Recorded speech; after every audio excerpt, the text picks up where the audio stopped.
Il y a de nombreuses années, dans la ville d'Azaba, vivait un jeune homme nommé Kola Abrejeka. Il était d'une beauté remarquable, abdominaux ciselés, voix de baryton, mâchoire acérée, autant d'attributs qui le démarquaient dans une foule. Mais Ka n'était pas seulement beau, il était aussi incroyablement riche. Possédant des maisons à travers le pays et un garage débordant de voitures exotiques, il avait plus de véhicules qu'un parking entier pouvait en contenir. Son manoir, immense et luxueux, comptait tant de chambres qu'il pouvait en occuper une différente chaque nuit pendant un an sans les épuiser. Ka était propriétaire d'hôtels, de clubs et de centres commerciaux disséminés aux quatre coins de l'État. Sa fortune était telle que la rumeur prétendait qu'il utilisait des billets comme mouchoirs après être allé aux toilettes. Pourtant, malgré son opulence, il menait une vie discrète, évitant les mondanités et protégeant farouchement son intimité. Son manoir, entouré d'une clôture haute comme un arbre, n'accueillait jamais personne à la nuit tombée. Son personnel domestique arrivait à 8 heures du matin et devait repartir à 18 heures précises, le laissant seul face à ses sombres secrets. Des secrets si terrifiants qu'il ferait s'effondrer un homme adulte et plongerait un enfant dans des convulsions. Ce mystère était enfoui derrière une porte, caché dans une pièce obscure de son immense demeure. Malgré son retrait du monde, Ka fascinait les femmes d'Azaba, toutes prêtes à tout pour devenir la « madame » de cet homme envié. Il fréquentait quelques-unes, mais aucune relation ne dépassait quelques mois. Il semblait avoir un type bien précis, de jeunes filles issues de familles pauvres, originaires de petits villages éloignés d'Azaba. Et quand l'heure du mariage sonna, Ka ne choisit pas une fille de la ville.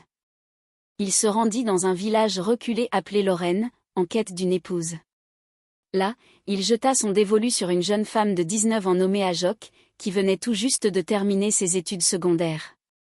Aînée d'une fratrie de 5 enfants, elle vivait dans la pauvreté, ses parents étant de simples paysans peinant à subvenir aux besoins familiaux. Ka les aborda avec une proposition irrésistible, il les combla de richesses, construisit un somptueux manoir pour ses beaux-parents et offrit à son père une affaire florissante. Devant tant de générosité, la famille d'Ajok accepta sans hésiter. La cérémonie de mariage d'Ajok et Ka devint le sujet de conversation du village. Les habitants enviaient la jeune femme, qui semblait avoir décroché un mari riche, transformant ainsi la fortune de sa famille du jour au lendemain. Après la célébration, Ka ramena son épouse dans son luxueux manoir et lui offrit tout ce qu'il y avait de meilleur. Vêtements somptueux, bijoux précieux, il la traitait comme une reine. Quelques mois plus tard, Ajok annonça avec enthousiasme qu'elle attendait un enfant. Ka partagea sa joie et ils célébrèrent ensemble la bonne nouvelle. Mais cette euphorie fut de courte durée. Peu après, Ajok trouva une fin tragique et mystérieuse. Un soir, elle s'endormit et ne se réveilla jamais, emportant avec elle la vie qu'elle portait. Effondrée, Ka informa ses beaux-parents, qui se lamentèrent sur la perte de leur fille, encore jeune et pleine d'avenir. Il leur exprima son désir de l'enterrer à l'arrière de son manoir, et ils acceptèrent sans poser de questions, le considérant comme son époux légitime. Ainsi, Ajok fut enterré, ou du moins, c'est ce que tout le monde croyait. Puis la vie reprit son cours, et son souvenir s'effaça peu à peu. Un an plus tard, Ka décida de se remarier. Cette fois, il se rendit dans un petit village de Bennu, où il porta son attention sur une jeune femme d'une grande beauté nommée Esther. Brillante et dotée de longs cheveux soyeux, ses yeux reflétaient un espoir profond pour l'avenir. Orpheline, elle vivait chez son oncle et sa famille, partageant leur quotidien marqué par la précarité. Travelleuse et déterminée, elle vendait de l'eau pure à un carrefour après l'école pour aider à subvenir aux besoins du foyer. C'est là que Ka posa les yeux sur elle. Avec la détermination d'un chasseur, il s'approcha de son oncle et, comme auparavant, déversa sa richesse sur la famille. En échange, il demanda la main d'Esther. Mais Esther n'avait jamais envisagé le mariage. Elle rêvait d'université, d'une carrière d'avocate. Ses ambitions ne correspondaient en rien au plan de Ka. Pourtant, l'argent qu'il promettait semblait résoudre tous les problèmes. Il jura de financer ses études, de lui offrir une vie de rêve. Accablée par la pression familiale et aveuglée par la promesse d'une stabilité matérielle, elle finit par céder. Tout comme Ajok avant elle, Esther eut droit à un mariage somptueux. Son oncle reçut une maison et une aide financière considérable. La cérémonie fut si grandiose qu'elle fit trembler le village jusque dans ses fondations. Après la cérémonie de mariage, Ka conduisit Esther jusqu'à son manoir en ville. Alors qu'il quittait le village, la jeune femme fit ses adieux à son oncle et à ses cousins, leur promettant de rester en contact. Mais ce qu'ils ignoraient, c'est qu'ils ne la reverraient jamais. Arrivée dans sa nouvelle demeure, Esther découvrit un monde qu'elle n'avait jamais imaginé. Des serviteurs étaient à son service, elle mangeait ce qu'elle voulait, portait des vêtements dignes des célébrités. Ka lui offrit même un chauffeur personnel pour l'emmener où bon lui semblait. Sa vie ressemblait à un conte de fées, et Ka était le mari idéal. Chaque jour, elle le remerciait, persuadée d'avoir trouvé le bonheur absolu. Fidèle à sa promesse, Ka l'aida à s'inscrire à l'université pour étudier le droit. Tout semblait parfait, jusqu'au jour où Esther tomba enceinte. Ce qui devait être une joie se transforma en tragédie une nuit, elle s'endormit et ne se réveilla jamais. Sa mort soudaine bouleversa tout le monde. Ka pleura, sa famille pleura, et bientôt, comme cela s'était déjà produit auparavant, il demanda à enterrer sa femme derrière son manoir. L'oncle d'Esther accepta sans poser de questions. Ainsi, la jeune femme fut enterrée, en quelques mois, son souvenir s'effaça. Un an plus tard, Ka se remaria, cette fois avec une belle jeune femme musulmane de Kano, nommée Zanab. Mais son destin fut tragiquement similaire à celui des épouses précédentes. Puis ce fut Washi, une jeune femme de 20 ans originaire de l'état d'Abia. Naomi suivit.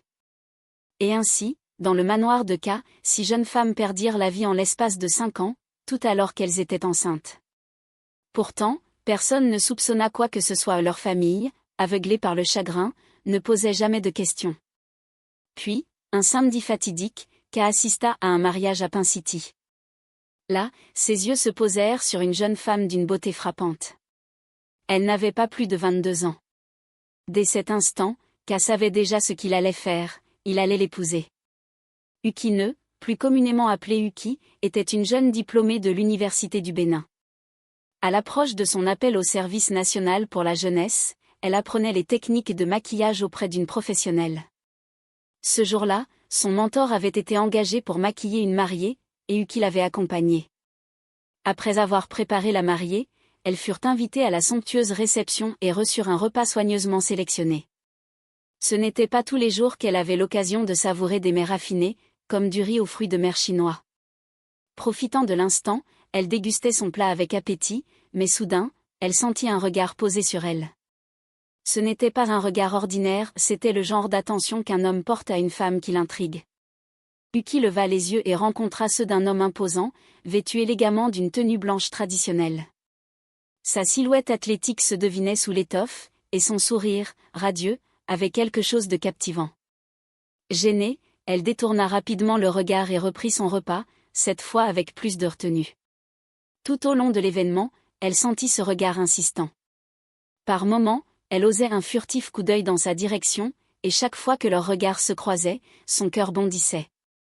Il y avait quelque chose chez cet homme qui la fascinait. À la fin de la réception, il s'approcha et se présenta, « Salut, je m'appelle Ka. Je n'ai pas pu m'empêcher de vous regarder pendant tout l'événement. Vous êtes magnifique. » Ces paroles firent monter le rouge aux joues de Uki. Et ainsi commença leur histoire.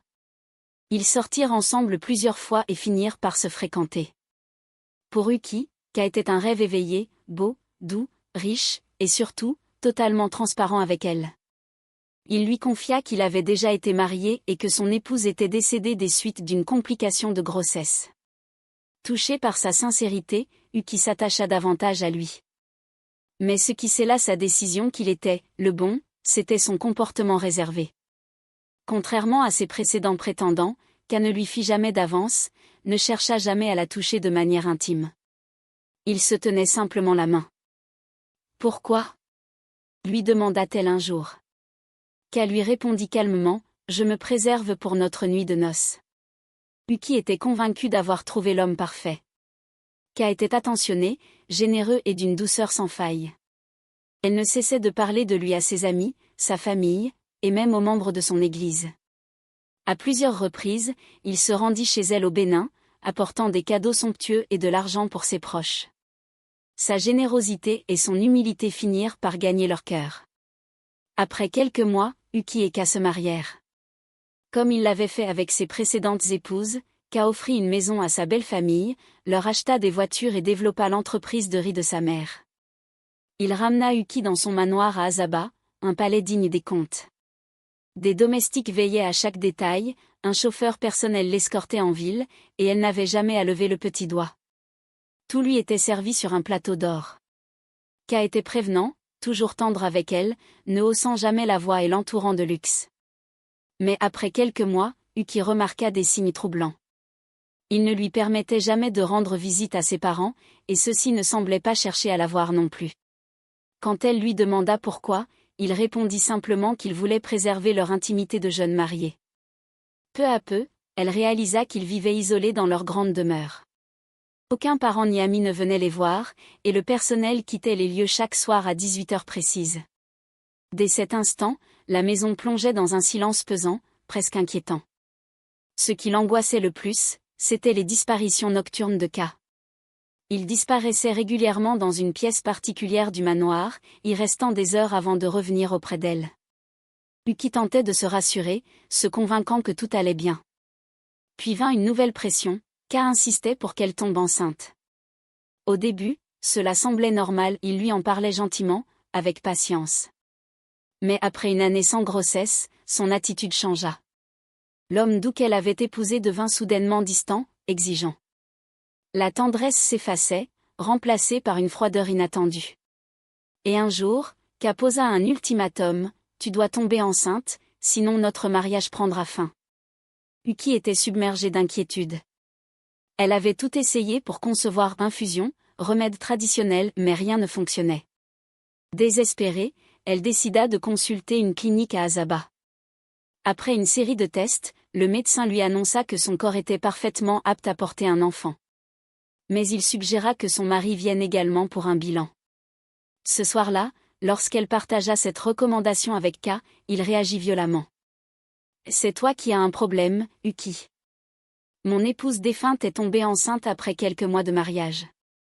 Peut-être que tu es juste, défectueuse, ricana-t-il. » Ces paroles la blessèrent profondément.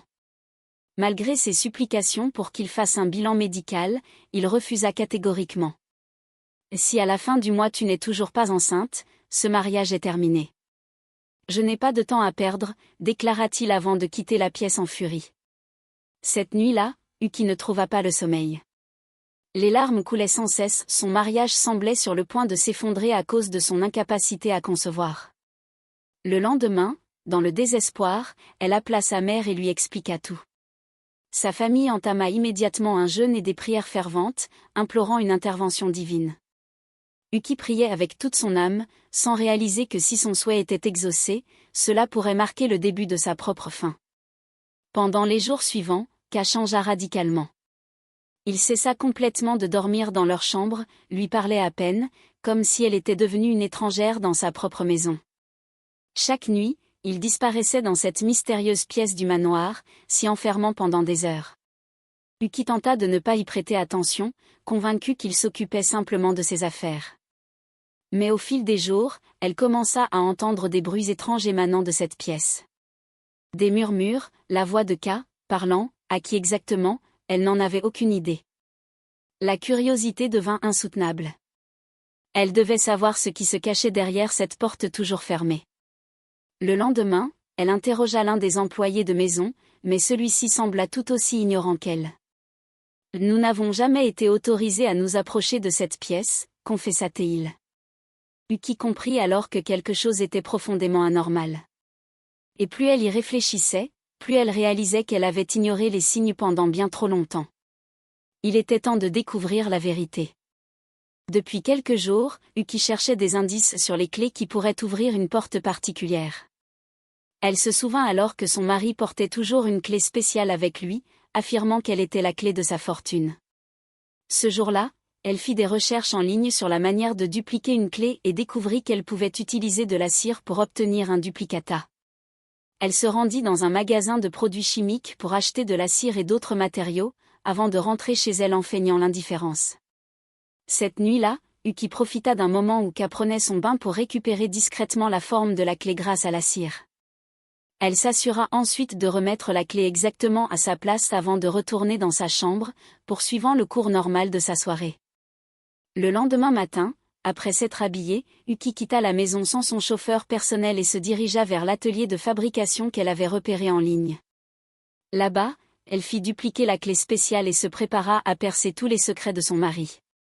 Lorsqu'elle rentra chez elle en fin d'après-midi, un ami lui conseilla d'attendre que K soit absent pour ouvrir la porte et fouiner. Mais têtue, elle décida de le faire cette nuit-là, alors que son mari était dans sa chambre secrète. Comme chaque soir depuis quelques semaines, des bruits étranges s'échappaient de cette pièce. Uki, bien éveillée, s'approcha doucement de la porte et se résolut à voir ce qui s'y cachait, quitte à mettre en péril son mariage.